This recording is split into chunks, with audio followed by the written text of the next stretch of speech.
Bismillahirrahmanirrahim. Assalamualaikum warahmatullahi wabarakatuh. Ila hadratin Nabi Mustafa Rasulullah sallallahu alaihi wasallam wa ila alihi wa ila ashabihi wa ila kafatil anbiya'i wal mursalin wa ila jami'al muslimin wal muslimat wal mu'minin wal mu'minat wa ila masyayikhina wa li asatidatina al ahya'i minhum wal amwat syai'ul lillahi lahumul fatihah. A'udzu billahi minasyaitonir rajim. Bismillahirrahmanirrahim. Alhamdulillahi rabbil alamin. Ar-Rahmanir Rahim. Maliki yaumiddin. Iyyaka na'budu wa iyyaka nasta'in. Ihdinas siratal mustaqim. Siratal ladzina an'amta 'alaihim ghairil maghdubi 'alaihim waladdallin. Amin. Alhamdulillah. Wabihi nasta'in. Wassalatu wassalamu ala sayyidina Rasulillah wa ala alihi wa sahbihi ajma'in. Allahumma 'allimna ma yanfa'una wa anfa'na bima 'allamtana. Yang dimuliakan jawatan kuasa pengurusan surau, seterusnya muslimin muslimat jemaah surau Al-Hidayah, mudah-mudahan kita semua sentiasa beroleh rahmat dan pimpinan Allah Subhanahu wa taala. Pada malam ini tertarik untuk dimulakan dengan kita berkongsi beberapa contoh amalan secara praktikal yang telah dibuktikan oleh beberapa saudara kita, yang mana bukan sekadar teori semata-mata tetapi telah dibuktikan secara tindakan. Yang ini berkenaan dengan usaha kita nak mendekatkan diri kepada Allah Subhanahu wa taala. Baik. Intibatinya adalah untuk membanyakkan zikir, yakni kita mengingati Allah Subhanahu wa taala. Jadi zikir ini dalam banyak bentuk. Antaranya dalam bentuk salawat, dalam bentuk baca dalam Quran, dalam bentuk tasbih, tahmid dan seumpamanya. Baik. Di sini saya akan tunjukkan, kongsikan beberapa bagi saya contoh yang sangat baik, mudah dan ringkas yang boleh kita lakukan, yang mana telah ditunjukkan oleh saudara-saudari kita. Okay, baik. Pertamanya, ini di tempat kerja saya lah, saya nampak dengan mata kepala sendiri. Saya lihat bagaimana salah seorang staf itu semasa dalam meeting, dalam mesyuarat tersebut, padanya ada tasbih. Sambil bermesyuarat, dia berzikir dalam arti kata zikir yang tidak memerlukan ataupun mengganggu proses dia berfikir ataupun fungsi dia dalam mesyuarat tersebut. Jadi masa terisi dengan zikir. Itu yang pertama. Baik. Yang kedua yang saya perhatikan, ada salah seorang pemandu bas ekspres, yang mana semasa dia memandu bas itu, dia memasang rakaman kuliah. Saya tak ingat kuliah ustaz mana, tapi alhamdulillah sambil dia memandu bas itu, masa dia terisi dengan ilmu, majlis ilmu. Bahkan insya-Allah penumpang pun akan dapat manfaat yang sama lah, kalau penumpang tu sedar dan mengikuti sama kuliah, rakaman kuliah tersebut. Tapi masa tu pada waktu tersebut belum lagi popular Facebook Live, YouTube Live, TikTok lah yang macam sekarang, yang mungkin 5 ke 10 tahun yang lepas. Baik, yang seterusnya diperhatikan salah seorang pekerja kedai makan, sambil dia menunggu pelanggan, sama ada pelanggan nak bayar ke ataupun pelanggan minta tempahan, dia berzikir dengan tasbih di tangannya. Sambil dia menunggu pelanggan, masa itu diisi dengan zikir. Baik. Kemudian dikongsikan juga bagaimana saudara-saudari kita yang mana dia nak memanfaatkan masa dia, banyak perkara yang dia boleh buat dalam satu masa. Jadi antaranya bagaimana dia nak berzikir dan pada masa ada latihan fizikal, ada senaman, ada exercise. Jadi apa yang dia buat adalah, umpamanya kalau pagi tu dia peruntukkan masa dengan 30 minit untuk berzikir. Jadi sambil dia berzikir itu dia berjalan, dalam kata ada senaman fizikal lah untuk dia bergerak. Jadi sambil dia bergerak tersebut, dia ada berzikir dia. Jadi itu adalah contoh-contoh yang mudah yang telah ditunjukkan oleh saudara-saudari kita. Baik. Jadi itu yang kita selalu menyatakan dalam pertemuan, bahawa ilmu agama yang kita pelajari, yang kita cuba fahami ini, bukan semata-mata kita nak simpan tahu sahaja. Kita nak jadikan manfaat dalam bentuk amalan. Mudah-mudahan kita semua semakin ada kemudahan, kelapangan untuk makin banyak beramal kepada Allah Subhanahu Wa Taala. Baik, muslimin dan muslimat sekalian, kita dalam perbincangan Al-Arba'in An-Nawawiyah, iaitu 40 hadis yang disusun oleh Al-Imam Muhyiddin An-Nawawi, Al-Imam An-Nawawi. Dan kita masih lagi dalam hadis yang keberapa? Siapa ingat? Hadis yang ke-9 ya. Hadis ke-9. Baik. Hadis ini yang diriwayatkan oleh Sayyidina Abu Hurairah. Siapakah nama beliau? Iaitu Abdurrahman bin Sakhar. Hadis ini hadis yang mengandungi pengajaran-pengajaran utama dalam agama kita. Disebabkan itu sarjana dan ulama banyak meneruskan perbincangan, menghuraikan dalam pelbagai sudut ya. Dan inilah yang kita katakan sebagai Nabi Muhammad SAW ini mukjizat baginda, antaranya dari sudut jawami'ul kalim ya, pengucapan baginda ringkas tetapi maknanya begitu banyak, bahkan berterusan dikaji dan diulas dan disyarahkan. Baik, jadi hadis ini berkenaan apa? Berkenaan dengan apa sahaja yang dilarang kita tinggalkan, apa sahaja yang disuruh diperintahkan kita laksanakan berdasarkan apa yang kita mampu ya. Dan di akhir itu diberi peringatan berkenaan dengan kemusnahan kaum-kaum sebelum ini kerana banyaknya persoalan mereka yang tidak penting, yang tidak ada manfaat, dan mereka menyelisihi adanya perselisihan mereka dengan nabi-nabi mereka. Baik. Jadi hadis yang ke-9 ini dapat kita faham 3 intipati utama, iaitu apa sahaja yang dilarang kita tinggalkan, apa yang diperintahkan laksana ikut kemampuan, dan elakkan pertanyaan-pertanyaan yang tidak membawa faedah, yang tidak penting. Baik. InsyaAllah pada malam ini akan diteruskan perbincangan ini, kerana hadis ini berkenaan dengan perintah untuk melaksanakan sesuatu dan juga larangan untuk kita tinggalkan. Baik. Pada malam ini kita akan bawa perbincangan yang melibatkan kaedah fiqh ya. Kaedah fiqh ataupun qawaidul fiqhi ataupun qawaid fiqhiyah ya. Okey, macam mana faham? Kan dulu kita bincangkan ilmu dalam agama Islam ini, kalau kita nak pecahkan kepada 3 cabang yang utama, iaitu ilmu tentang tauhid, iaitu ilmu usuluddin, kepercayaan kita, akidah kita. Bahawa kita meyakini Allah Subhanahu Wa Taala, malaikat, rasul, kitab, nabi-nabi, rasul-rasul, qada dan qadar, dan hari akhirat ya. Itu semua berkenaan dengan akidah. Baik. Kalau di Malaysia lazimnya adalah pendekatan pembelajaran akidah sifat 20 itu yang lazim di Malaysia. Okay, baik.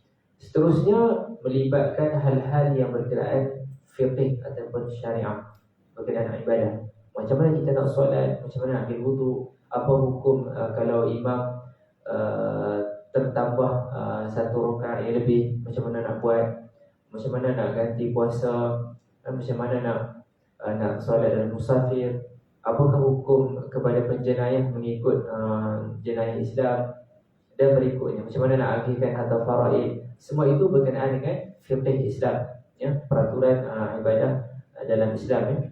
Baik. Dan yang ketiga berkenaan dengan akhlak, berkenaan dengan sifat, berkenaan dengan kerohanian.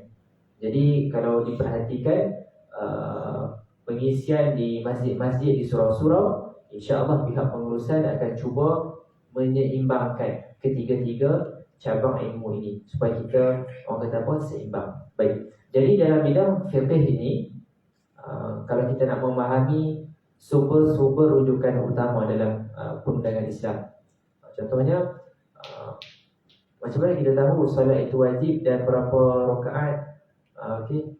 Kemudian apa dalil digunakan, semuanya itu memerlukan ilmu tentang usul al-fiqh ya. Baik. Jadi dari situ kita faham sumber-sumber rujukan ulama utama, hukum-hukum dan seumpamanya, dan di sana ada ilmu tentang qawaid fiqhiyah, iaitu kaedah-kaedah untuk kita memahami permasalahan-permasalahan yang ada dalam agama.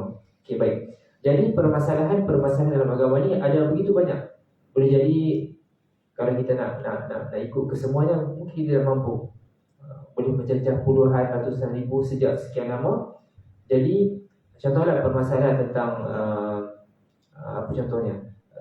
Solat terlupa rakaat, solat terlebih rakaat, kemudian tidak yakin sudah batal wuduk ataupun tidak dan seumpamanya. Jadi persoalan itu satu persatu kalau nak dikumpulkan begitu banyak. Namun di sana ulama telah menyusun kaedah-kaedah untuk memandu. Seumpamanya formula macam mana kita nak menepani soalan ini, permasalahan ini. Jadi ada rangkumannya. Jadi di sini kita akan melihat panduan-panduan kaedah fiqh tersebut, ya, yang berkenaan dengan perintah dan larangan dalam Islam. Baik. Jadi pada pertemuan yang lepas kita telah membincangkan tentang larangan dalam Islam, ya. Kan dalam hadis telah menyebutkan apa sahaja yang dilarang dalam Islam, maka kita kena usaha untuk tinggalkan. Itu jelas. Kerana kalau nak dibandingkan, meninggalkan larangan itu lebih mudah berbanding nak melaksanakan perintah. Okay, baik. Jadi larangan ada yang bersifat haram dan ada yang bersifat makruh. Ya, baik. Dan pada pertemuan yang lepas kita sebut antara contoh perkara makruh adalah apa dia? Hadir ke solat jemaah dalam keadaan membawa bau yang tidak menyenangkan. Boleh jadi daripada makanan yang kita makan, ya, bau yang mentah, petai, jering, durian dan sebagainya yang membawa rasa tidak selesa. Itu adalah perkara-perkara yang makruh. Baik.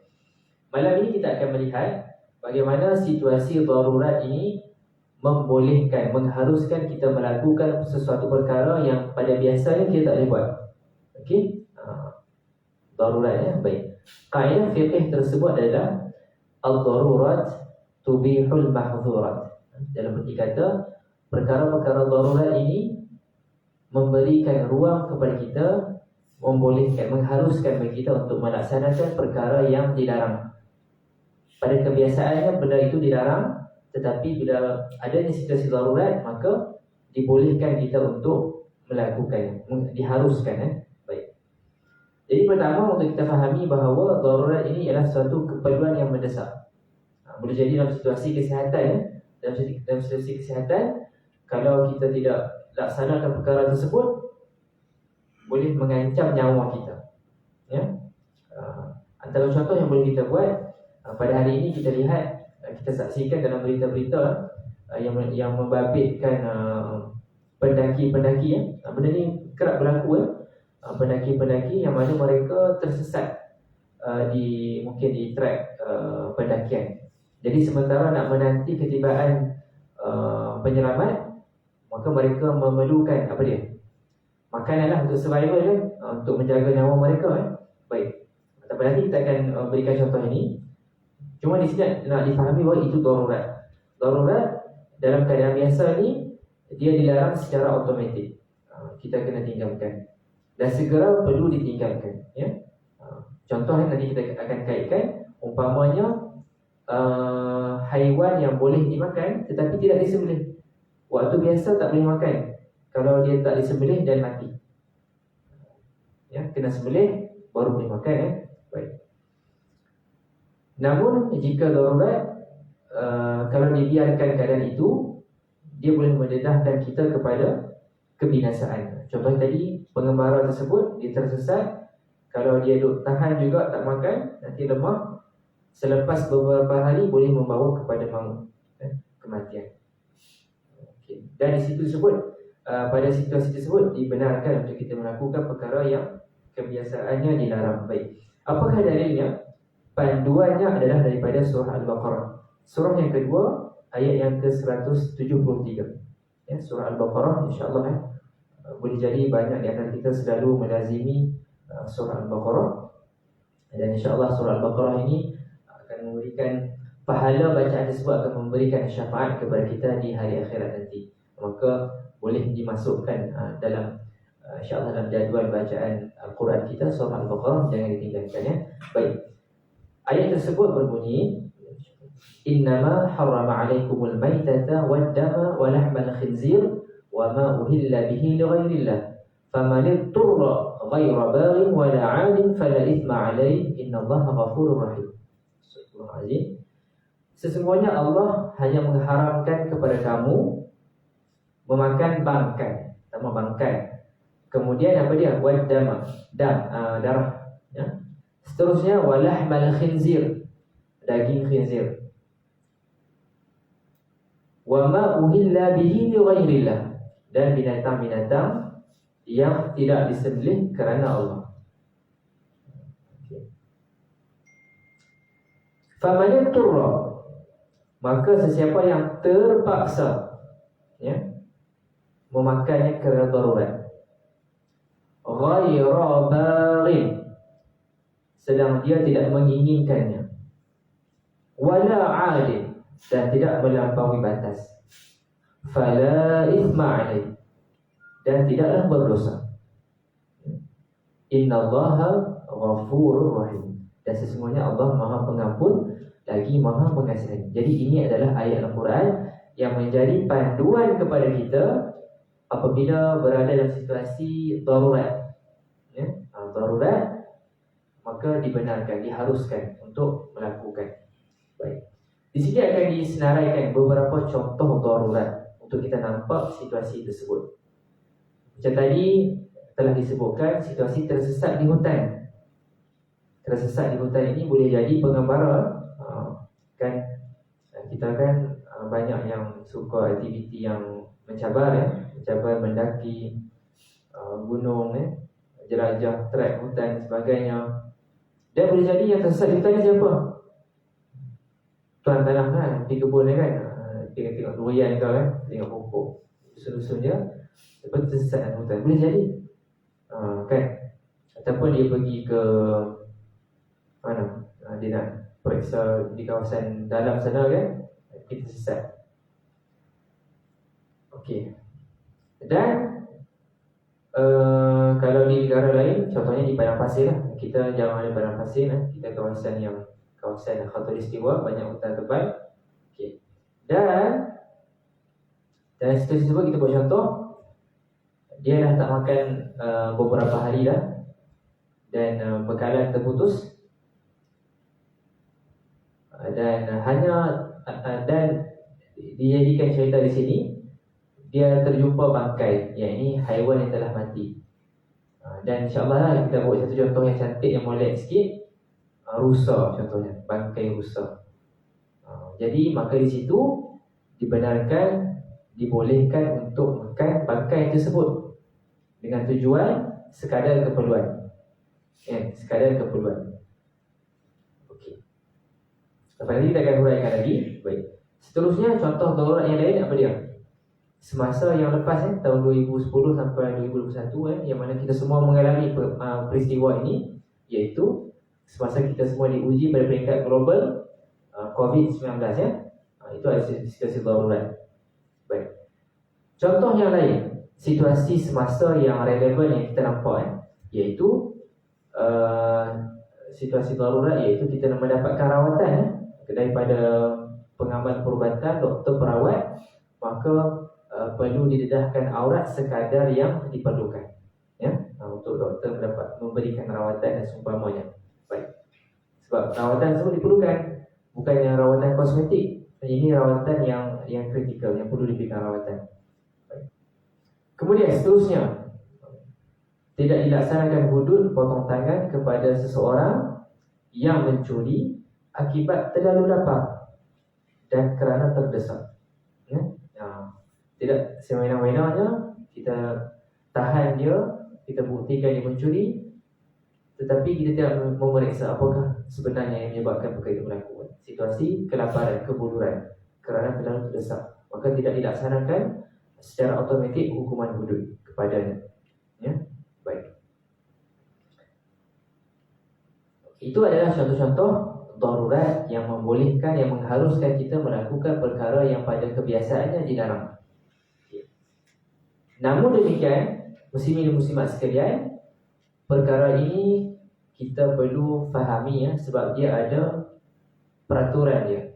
dia ada indikator dia ada parameter dia, dawabit dia yang perlu difahami. Bukan maksud kata darurat dalam arti kata kita yang biasa ni, kita kata darurat, okeylah, saya boleh buat benda ni. Dia ada ukuran dia, darurat yang macam mana, ya. Barulah yang boleh kita aplikasikan keharusan melaksanakan perkara yang dilarang pada waktu biasa. Baik. Batasan darurat. Barang apa yang menyebabkan seseorang insan itu berada dalam keadaan bahaya sehingga diancam oleh nyawa. Ya, lihatnya nyawa. Dulu kita bincangkan objektif syariat Islam ini, maqasid syariah ini, antaranya adalah menjaga nyawa, menjaga nyawa. Itu kita kena faham, kena lihat dengan jelas, kena fahami dengan jelas dan yakin, pasti. Apa sahaja kena utamakan keselamatan nyawa. Ini semua dia teraplikasi dalam semua perkara yang kita buat. Kita puasa, ya.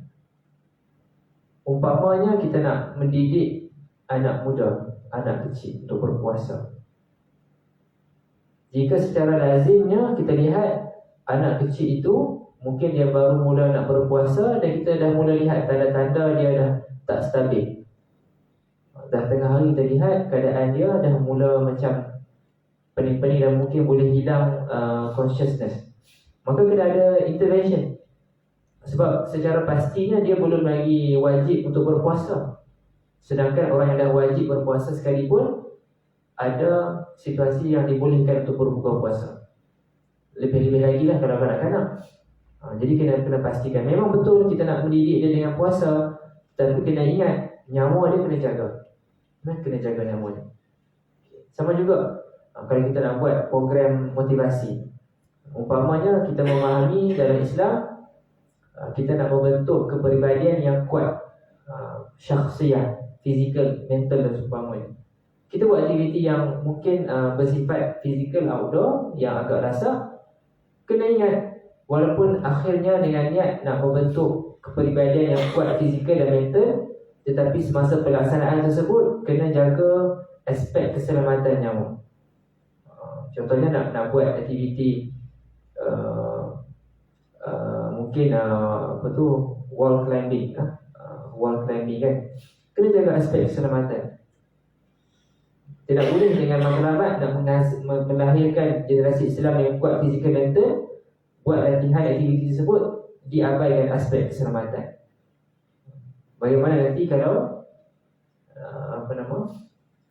terjatuh, meninggal dunia dan sebagainya. Sama juga aplikasi. Kita menyaksikan alhamdulillah di Malaysia adanya kesedaran yang sangat tinggi, yang mana kewujudan institusi pengajian ini secara umum lah, tak kira lah tempat pengajian yang bersifat akademik ke dan seumpamanya, kena jaga aspek keselamatan nyawa. Ya, kesedaran ini kita kena pupuk. Alhamdulillah di sini kita lihat di Sarawak kita ni telah dilengkapi dengan ada alat untuk memadam kebakaran, sensor api ada, dan sebagainya kan. Jadi aspek-aspek keselamatan ini kena jaga. Sama juga andai kata kita berminat untuk menjadi pengusaha ataupun sukarelawan yang membangunkan pusat pengajian Islam, lebih-lebih lagi kena ambil kira kita nak membina tempat pengajian, nak membina asrama. Aspek-aspek keselamatan kita kena ambil kira semasa membuat rekaan dan desain bangunan. Kena ambil kira, kena ada consultation dengan pihak keselamatan, dengan pihak bomba. Mohon maaf cakap kita ambil pengajaran yang dalam kira-kira 3 tahun 4 tahun lepas yang di Keramat kan, yang isi tahfiz. Masya Allah, sedih sangat kalau kita tengok berita tu kan, bagaimana bila ditemukan jenazah mereka itu terkumpul dekat satu kawasan yang mereka cuba nak keluar. Jadi bukan tujuan kita nak menyalahkan sesiapa, tapi kita ambil pengajaran. Aspek keselamatan ini kena ada. Sebab tu kita perhatikan tadika kan ada dia laluan alternatif kan untuk keluar dari bangunan, kan tangga yang akan dibuat kan untuk keluar. Jadi aspek-aspek ni kita kena berikan perhatian. Ya, sebab kembali kepada maqasid syariah tadi, yang mana nyawa dijaga. Nyawa dijaga. Sama juga pengurusan masjid, pengurusan surau secara kolektifnya. Tak boleh kita nak buat cost saving sampai kita mengabaikan keselamatan. Mungkin ada kawasan bumbung yang telah nampak fizikalnya tak lama lagi akan runtuh, maka kena ambil tindakan. Kena ambil tindakan. Bagaimana kalau ada nanti jemaah yang datang tertimpa dengan keruntuhan struktur tu, meninggal dunia. Jadi kena berikan perhatian. Baik, kembali kepada yang tadi. Kemudian diancam oleh kerosakan anggota badan.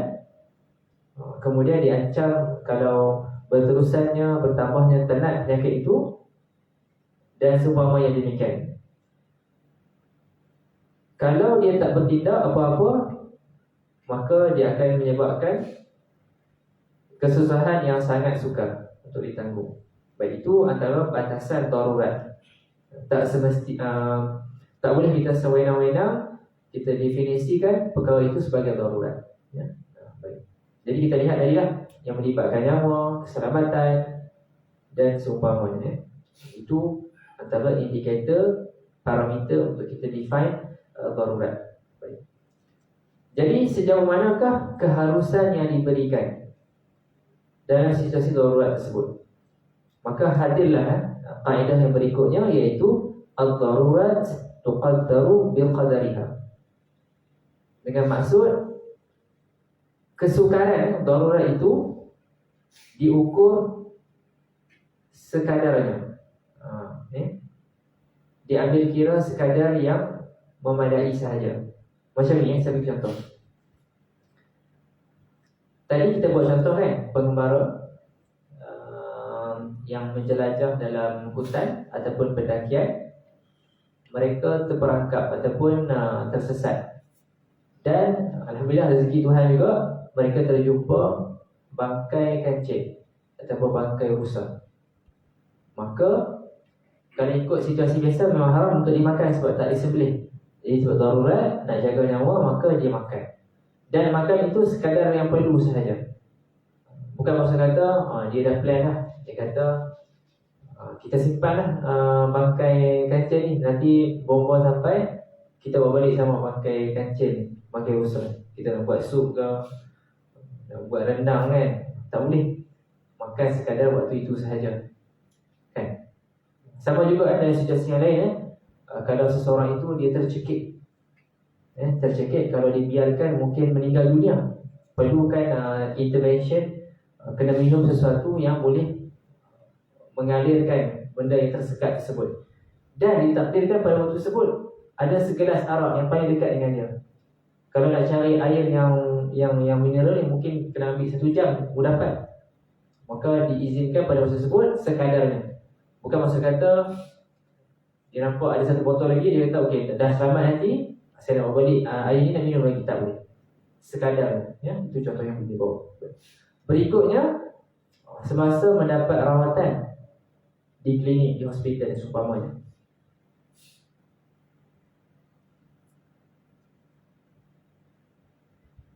Okey. Kawasan yang dapat rawatan tu mungkin contohnya bagi muslimin, dia bahagian lutut sahaja, tapi dia buka lebih daripada itu. Tak perlulah buka sampai yang perlu sahaja. Itu kita cuba faham kaedah ini. Darurat itu keharusannya sekadar yang diperlukan sahaja. Tak boleh kita terlalu lebih. Ya, baik.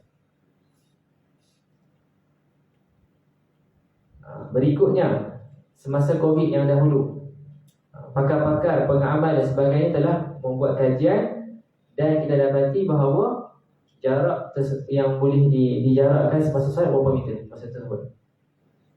1 meter jarak. Saya ingat dulu kan, ada kawan-kawan dia pun saja musik lah, melawak, siap bawa pembaris sama kurang meter. 3 meter kan, pastikan betul-betul 1 meter ni. Okay. Jadi di situ Kalau keadaan biasa, kita solat dengan rapat, kena rapat. Tetapi keadaan darurat itu membolehkan kita menjarakkan, sebab dikhawatiri boleh menyebabkan transmisi ataupun jangkitan itu merebak. Jadi pakar dan penganalisis semua dah buat kajian, okey. Diperlukan jarak 1 meter sahaja untuk jarak. Maka tidak perlu kita jarak sampai 5 meter. Itu kita nak faham Baik.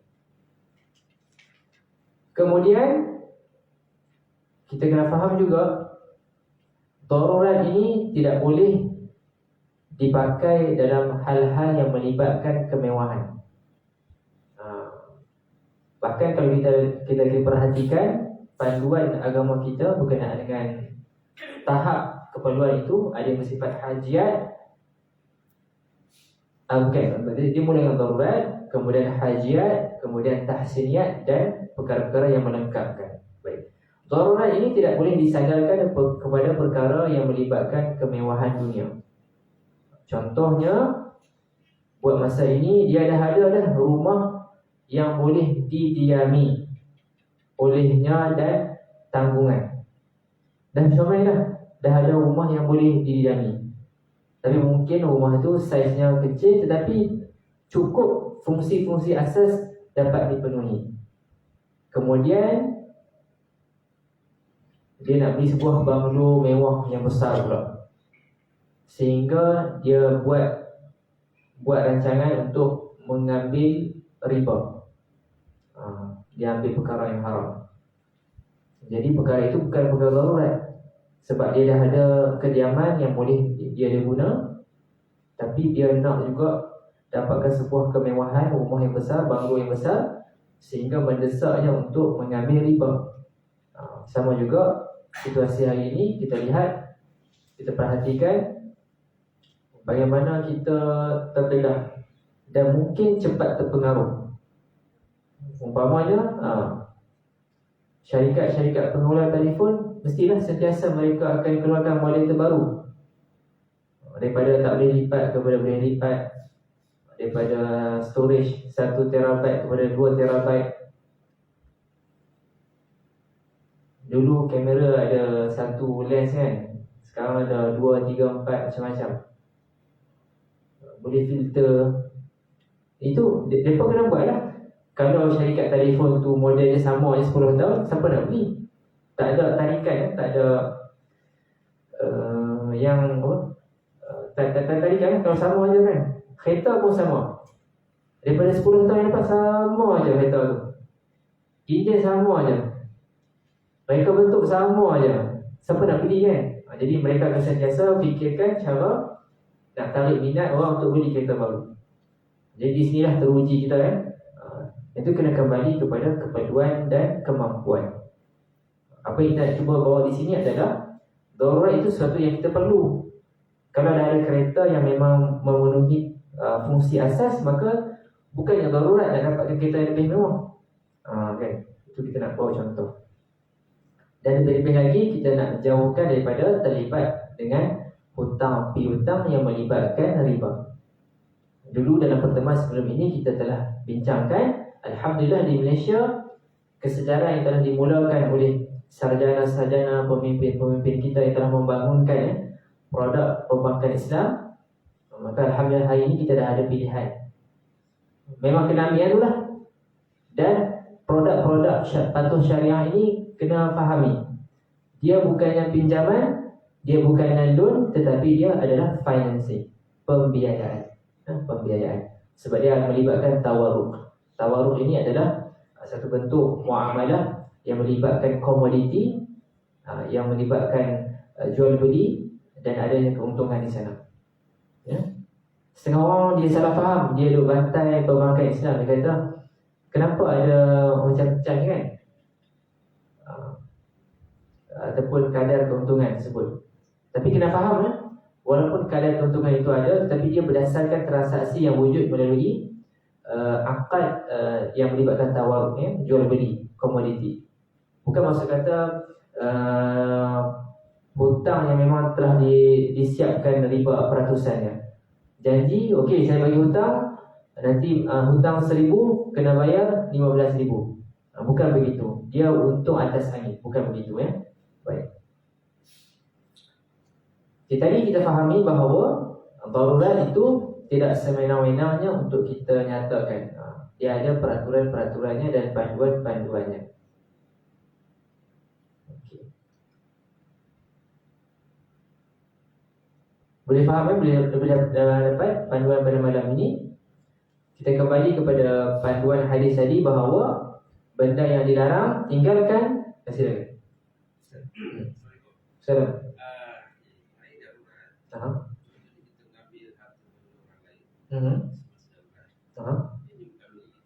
Betul.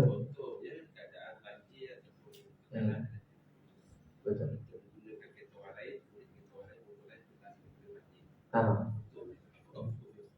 Okey. Boleh dikaitkan kepada kaedah tadi al-darurat tubihul mahdhurat. Sebab keadaan tersebut yang situasi contoh di banjir kan, memang sangat terdesak untuk menyelamatkan nyawa. Dah tak ada pilihan lain dah. Jadi kita terpaksa untuk menyelamatkan nyawa kita. Baik.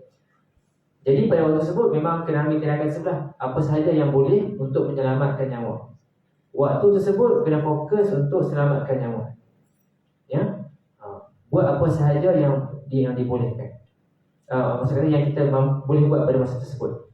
Ya, yang realistik. Macam tadi contoh yang diberikan itu terpaksa menggunakan kenderaan orang lain. Okay. Tetapi kita kena faham, bila dah selesai nanti, maka kita kena kembali untuk selesai balik dengan tuan punya tersebut. Bukan maksud kata lepas banjir tadi kita terus ambil kereta tu. Tak. Kau salah faham gitu. Gini darurat banjir ni, saya terpaksa guna kereta tersebut. Habis banjir terus seolah-olah jadi hak milik dia. Dia masalah tu Ustaz. Dia ambil kenderaan orang lain.